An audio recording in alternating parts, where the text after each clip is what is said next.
Ask Tom on Home Show. Morel from Lake in the Hills, Illinois, has a question about rotten posts. Yeah, he has these rotten posts on his house, Tom.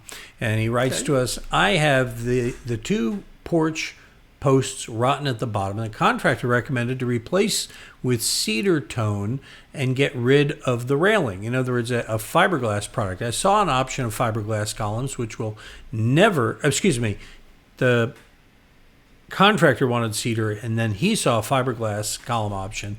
He says, which would never have the rotting issues, but it's probably harder to install. What do you suggest? Should I just let the contractor put cedar, or should I find out about this fiberglass?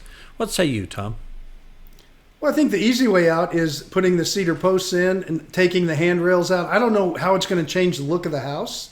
If you like the way the house looked, I wouldn't change it all. I'd build it back the way it needs to be done. If you don't want the handrails, that's fine too. Hopefully it's not on a second floor balcony where you fall off. But as far as the fiberglass, no problem with that. They're very easy to work with. You cut them to size, depending what you're getting. You buy them in different styles.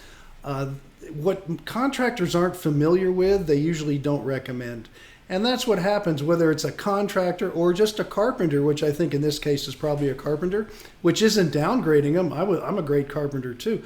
But as far as that goes, they're more comfortable working with the wood, and so they know that they could work with that. Cedar will still rot. It eventually will rot. And depending how that post is, it doesn't look like it's load bearing, but it might be on the inside. I'm only seeing the bulk of the outside, which could be nothing more than trim.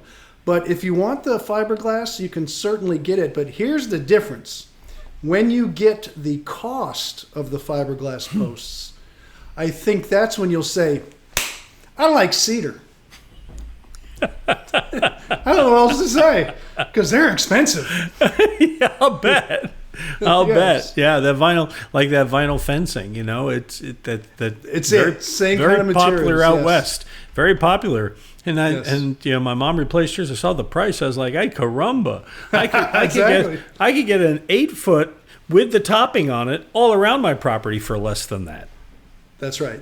So it all comes down to cost, and that's why you don't see a lot of it, and the guys aren't real familiar with it, because nobody wants to pay the price. You got a question? We won't make you pay a price. Click on the Ask Tom button at HomeShowRadio.com. Send us your questions, your videos, your pictures like that one, and we'll be honest with you. We'll shoot straight with you, and if it's a good idea or not, Tom will tell you, because that's how God made him. And of course, He made him generous too. That's why He answers a new question every day, and we post one at HomeShowRadio.com, our Facebook page, and our YouTube channel.